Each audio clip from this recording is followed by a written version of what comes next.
새로 나온 그 모델 Y 모델이 중국에서 인기가 엄청나게 많습니다. 벌써 2-30만 대 이상이 벌써 아마 처음에 나오자마자 예약이 끝난 걸로 알고 있어요. 그래서 정치적인 부분으로 영향을 받는 거는 극히 일부이고 단기적으로 끝날 거라 보고 있어가지고 그동안 테슬라 싸게 사고 싶으셨던 분들 많잖아요. 좋은 기회가 되고 있다고 보고 있습니다, 저는.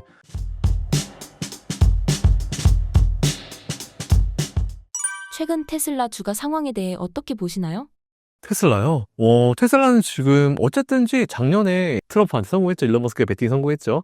모든 기업 중에 거의 뭐 몰빵으로 이제 공화당에 이제 투자를 했다가 이제 선거 작업됐다가 성공한 케이스인데, 전 사실은 아무리 좋은 기업이라도 이게 정치 테마가 되면은 이게 테마성 자금들은 단기적으로 들어왔다 단기적으로 빠져나가는 애들이기 때문에 어쩔 수 없었어요. 어쩔 수 없어요. 그래서 딱 보면 지금 그 전에 대선 전 수준까지 내려와가지고 조금 더 이제 내려간 상황이잖아요. 나올 거 다 나온 것 같아요.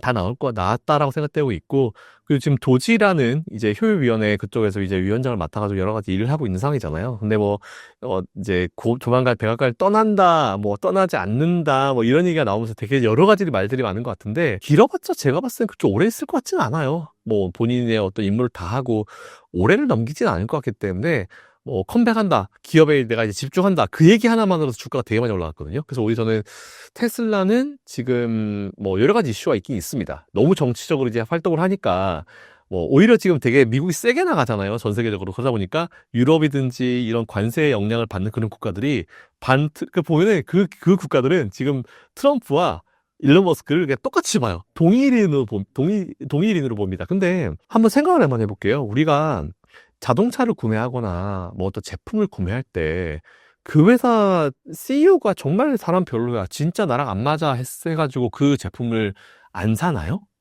그런 식으로 치면은 우리한테 존경받을 CEO가 몇 명이나 있겠습니까? 그러다 보면 우리는 재화를 못 써요. 정말 저기 운영진은 경영진은 정말 싫지만 이 제품을 좋아서 산다, 보통 이러잖아요. 그래서 저는 뭐 일론 머스크가 그런 정치적인 활동을 해가지고 그것 때문에 뭐 지금 테슬라에 대한 뭐 판매가 줄어든다? 극히 일부라 봅니다. 테슬라 제일 중요한 건 뭐냐면, 아무리 CEO가 그렇게 활동을 한다 하더라도 테슬라는 거기서 일하는 직원들이 만들어내는 기업이에요. CEO가 중요하지만 기업에서 제일 중요한 거는 일하시는 직장인분들, 그 직원들이거든요. 그렇기 때문에 어쨌든지 간에 저는 그 분들이 열심히 일을 해서 지금도 생산을 계속 하고 있는 상황이고, FSD도 계속 노력을 하고 있는 상황이고, 일론 머스크가 옛날처럼 회사에 딱 붙어가지고 하지 않아도 어느 정도 시스템화돼서 돌아가기 때문에 스페이스X도 신경 쓰고 스타링크도 신경 쓰고 이러고 있는 상황이잖아요. 그래서 저는 오히려 워낙 시스템화 잘 되는 기업이기 때문에 뭐 정치적인 활동 보이면서 뭐 매출이 줄어든다? 그건 정말 극히 일부라 보고 있습니다. 근데 뭐 반감은 좀 있을 수 있어요. 그리고 좀 걱정되는 거 하나는 그런 유럽이나 이런 관세로 영향을 받는 그런 국가들이 테슬라를 이제 공격할 수 있겠죠. 관세로 공격할 수 있겠죠. 근데 그것조차도 미국에서는 보복관세라고 평가를 할 겁니다. 그렇기 때문에 지금 자칫잘못해서 미국한테 보복관세 했다가 정말 난리 나거든요. 그래서 오히려 저는 그냥 서로서로 뭔가 이제 막 강하게 얘기는 하겠지만 실제로 그렇게 될 가능성이 많지는 않아요. 많지는 않다 보고 있어가지고, 일단 저는 테슬라에 대해서는 지금 눌림이 있을 때 오히려 지금은 계속 매수를 하고 투자를 하셔야 되는 시점이다라는 기존의 의견을 그대로 유지할게요. 이번 일론 머스크의 발언이 테슬라에 집중한다는 의미로 보면 될까요? 일단은 판매량에 대해서 걱정하시는 분들은요, 테슬라 1분기 판매량 포기해야 돼요. 왜냐하면은 이번에 모델 Y 새 모델 나왔잖아요. 근데 그 언론 이 얘기는 별로 안 해주는데, 새로 나온 그 모델 Y 모델이 중국에서 인기가 엄청나게 많습니다. 벌써 2-30만 대 이상이 벌써 아마 처음에 나오자마자 다 이제 예약이 끝난 걸로 알고 있어요. 그런 거 부각이 안 되더라고요. 1분기에 뭐 생산량이 떨어지고 수출량이 떨어지고 이런 얘기가 나오는데, 테슬라에 대한 수요는 그대로 살아 있습니다, 제가 봤을 때. 그래서 정치적인 부분으로 영향을 받는 거는 극히 일부이고 단기적으로 끝날 거라 보고 있어가지고, 그거 가지고 테슬라의 어떤 펀더멘탈이나 퀄리티를 이 회사에 대한 이미지를 바꾸는 거는 아닌 것 같아요. 그래서 오히려 그런 이슈가 나와서 주가가 밀리면은, 그동안 테슬라 싸게 사고 싶으셨던 분들 많잖아요. 좋은 기회가 되고 있다고 보고 있습니다, 저는.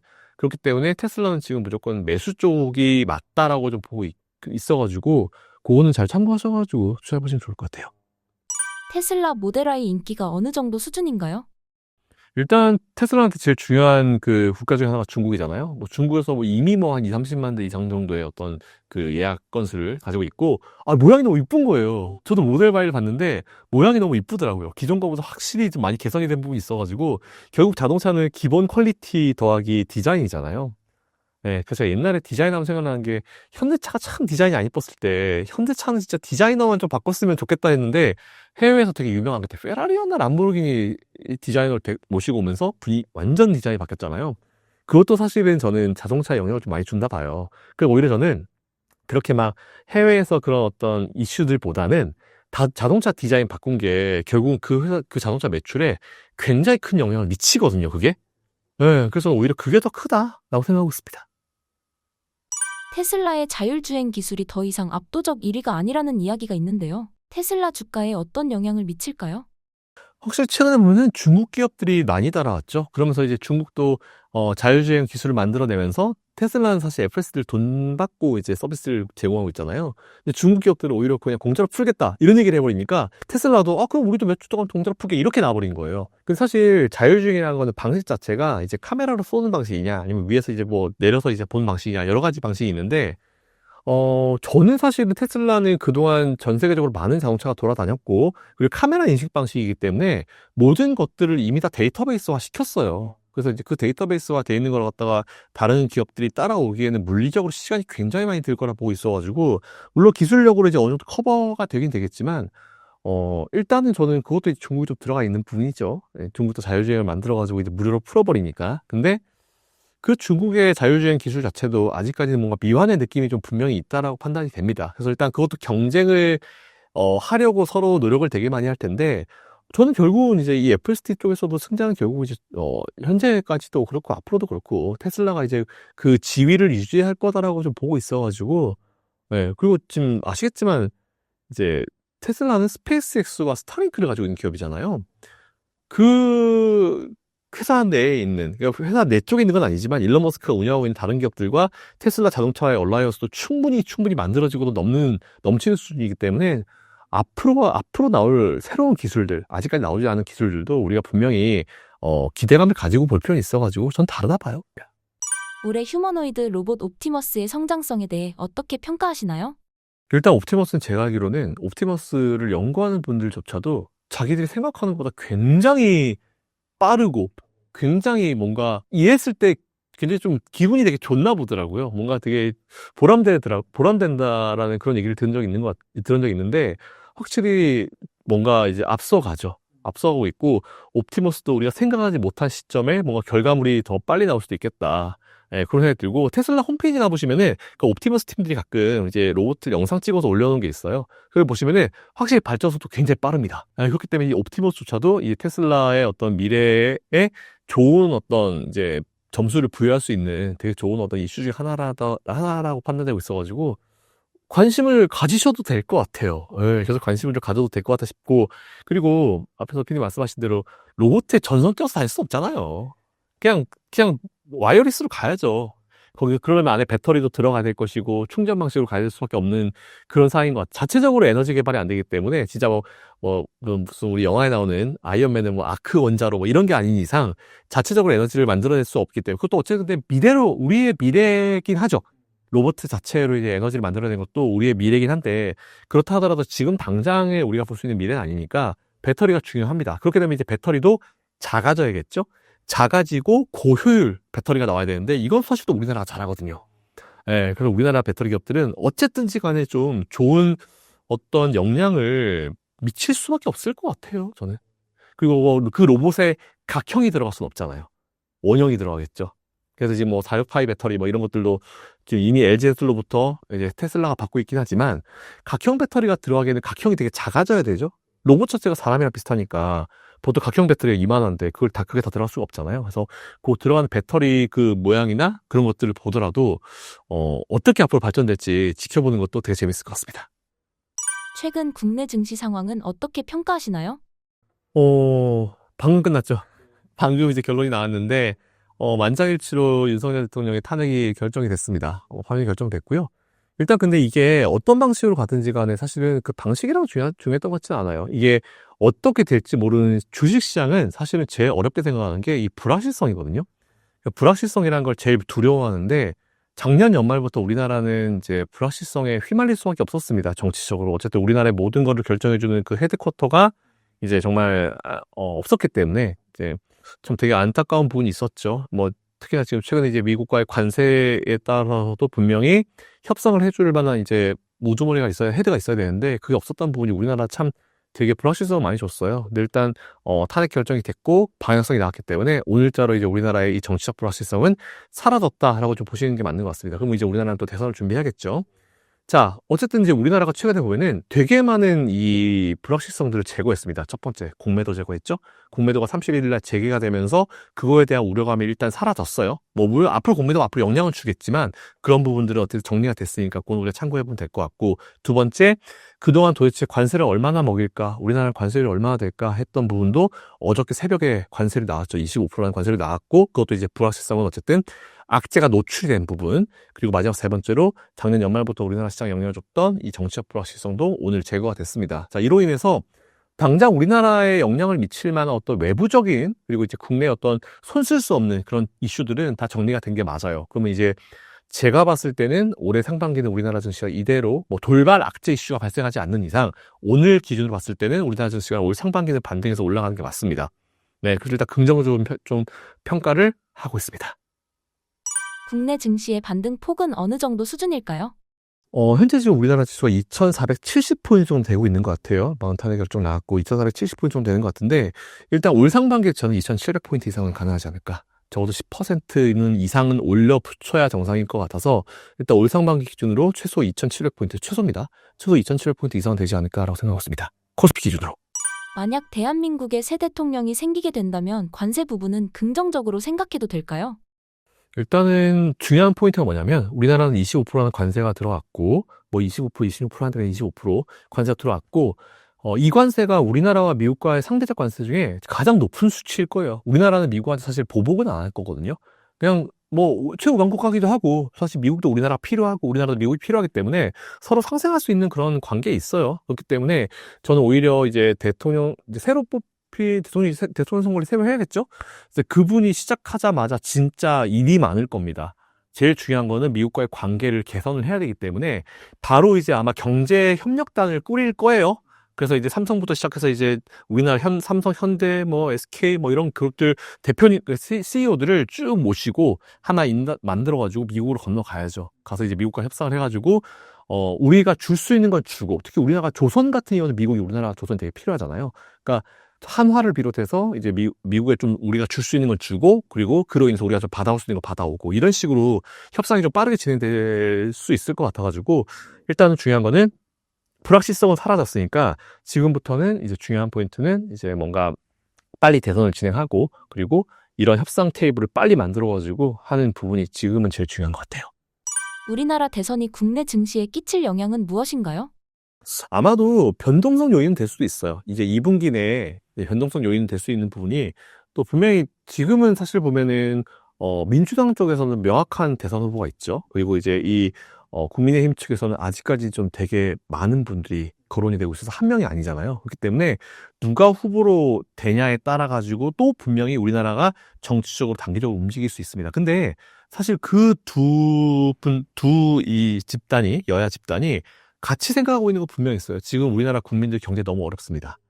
그리고 증시 상황은 너무 어려워요. 대외적인 여건 너무 어렵습니다. 이건 아마 자기들의 이 당론을 떠나가지고 다들 공감할 거예요. 결국 그들도 국민이 있어야 되는 사람들이기 때문에 이 국민이 힘든 이 생활을 빨리 지금 뭔가 해결을 하려고 노력할 거기 때문에 오히려 저는 그런 거로 봤을 때는 누가 뭐 후보가 되냐에 따라 가지고 좀 분위기가 달라질 수는 있겠지만 결국은 이제 그들이 원하는 방식은 하나, 뭐 국민들이 잘 살게 해주는 그런 방식이기 때문에 일단 변동성은 있겠지만 그래도 불확실성이 제거가 됐고 안정을 찾아가는 분위기가 계속 나올 것 같아요. 그래서 오히려 올 상반기에는 우리나라 증시 괜찮을 것 같아요. 나쁠 이유가 별로 없어요. 사실은 너무 많이 얻어맞았고 너무 많은 악재를 맞았기 때문에 지금부터는 이제 아마 외국인들도 저점 매수를 비롯해가지고 아마 우리나라 관심 많이 가질 거라 생각하고 있습니다.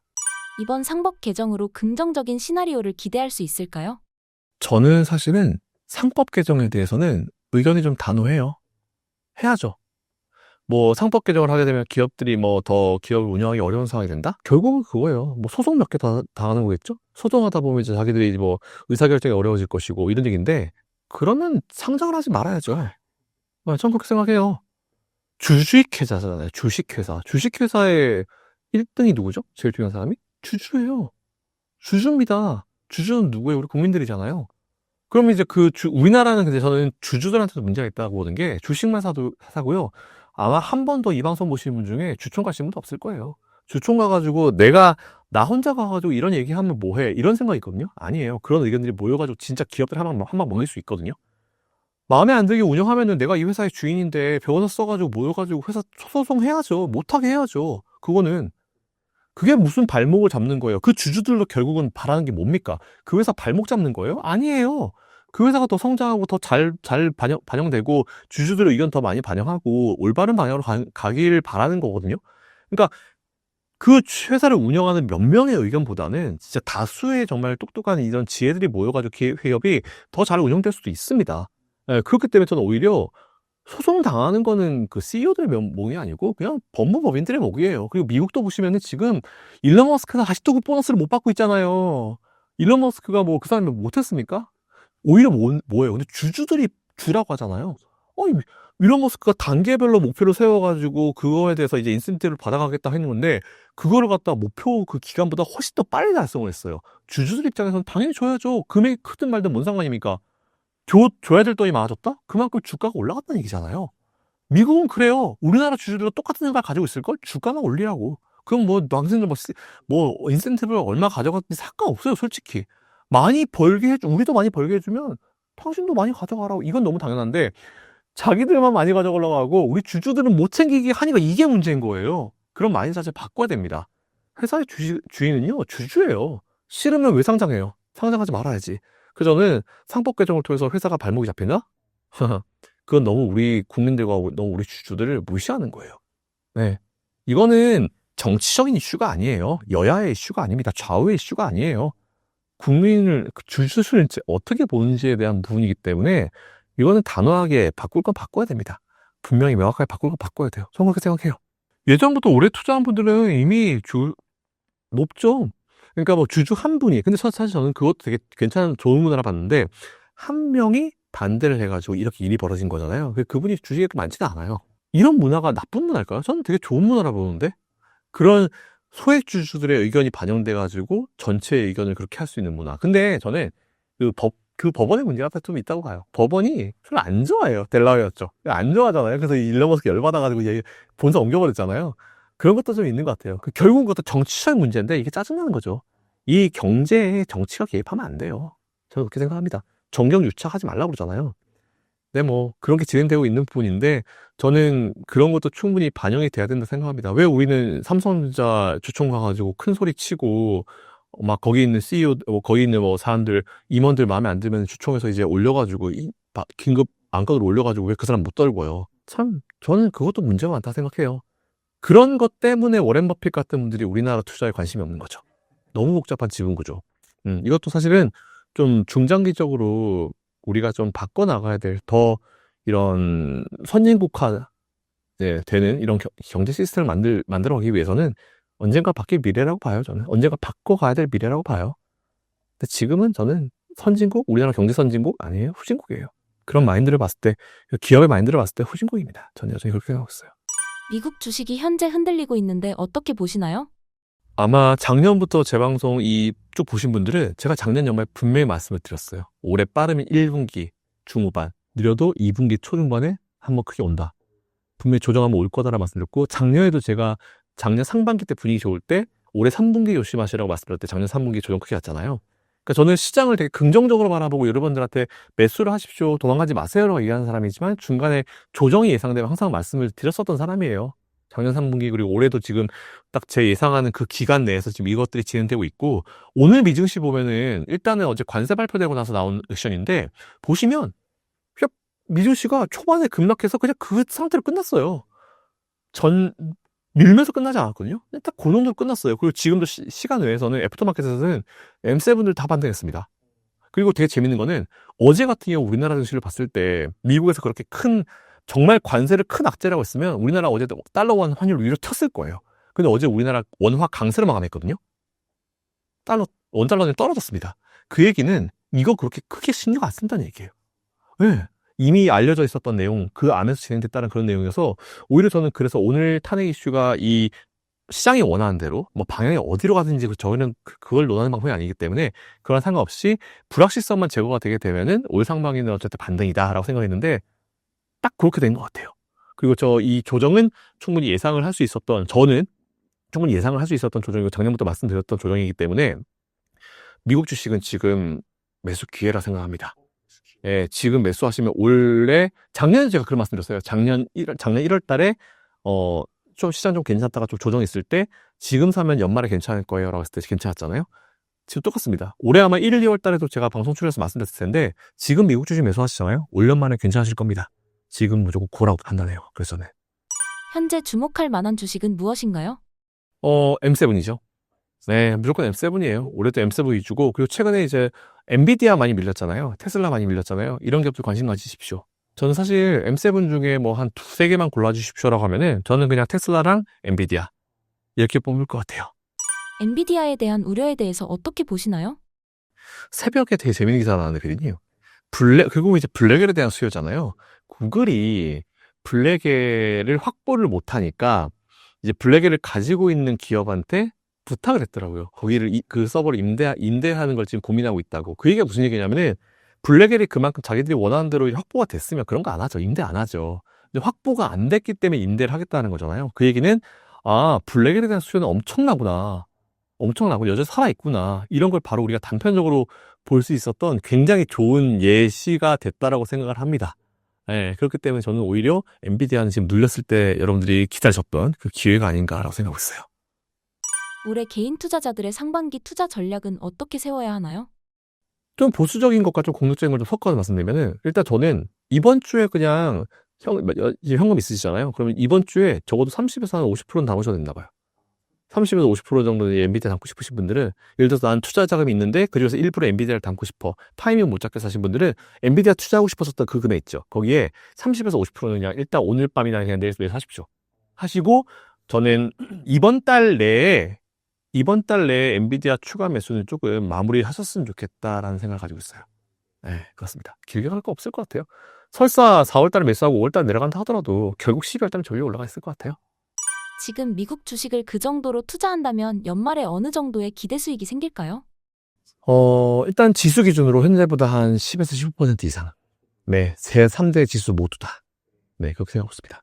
SPY나 부같이 S&P 500에 투자하는 그런 ETF 있잖아요. 그런 거 해보셔도 좋을 것 같아요.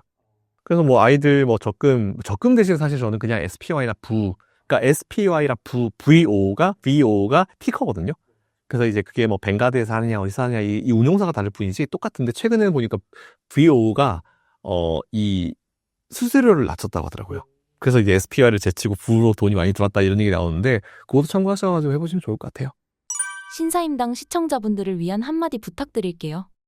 뭐 제가 예전부터 계속 말씀드렸지만 한번 이런 시점이 필요해요. 뭐 근데 이게 항상 그렇죠. 시장이 좋을 때 내가 막 매수하고 싶어서 정말 안달이 났을 때 이때는 한번 조정하라 좀 눌러라 하거든요. 근데 진짜 막상 지금처럼 눌러버리면 손이 안 나갑니다. 근데 오히려 지금 왜 눌렀는지를 볼 필요가 있을 것 같고 지금 막 이런 협상 이런 무역 문제 가지고 뭐 경기 침체가 올 수도 있다 하는데 중요한 포인트가 뭔지 아세요? 인플레이션이 올라가서 뭐 경기 침체가 올 수 있다 이런 얘기 나오는데 중요한 포인트는 지난번에 그 경기 침체 인플레이션 상황과 지금은 완전히 달라요. 그때는 의도할 수가 없었던 부분이었죠. 외적인 요건 때문에 이제 인플레이션이 계속 발생했던 거고 이제 어떻게 답이 안 나오잖아요. 뭐 전쟁 이슈도 껴 있었고. 근데 지금은 오히려 어떻게 보면 미국 입장에서는 의도한 거잖아요. 그리고 트럼프가 뭐라고 했습니까? 당분간 우리는 무역 이거 적자 줄이기 위해서 오는 그런 위기도 감당하겠다 이렇게 얘기했거든요. 그게 뭐냐면은 그리고 딱 그 시점에 맞춰서 연준도 금리를 더 이상 안 낮춥니다. 딱 그거 유지하고 있어요. 그 얘기는 낮추면은 그 오히려 미국의 안 좋은 상황이 왔을 때 낮추면 그게 어쨌든 공격적으로 이제 부양적으로 쓸 수 있는 그 구간이 남아 있는 거잖아요. 그렇기 때문에 오히려 저는 미국이 지금 뭔가 입을 잘 맞춰서 지금 운영이 되고 있다는 그런 부분이고 의도된 거기 때문에 만일 그 상황이 오면은 미국이 쓸 수 있는 카드가 정말 많습니다. 트럼프 옛날부터 뭐 했어요? 금리 인상하지 마라, 돈 풀어라고 엄청 말씀 많이 했던 분이잖아요. 그렇기 때문에 어쨌든 어떤 상황이 오더라도 미국은 막을 겁니다. 그래서 오히려 전 지금은 미국 주식 투자는 하시는 게 맞다라고 보고 있고 국내도 오늘자로 이제 불확실성이 다 제거가 됐기 때문에 투자를 하시는 게 맞다라고 보고 있습니다. 그럼 어쨌든 힘든 시간 잘 이겨내시고요. 지금 또 매수의 기회로 잘 삼으셨으면 좋겠습니다.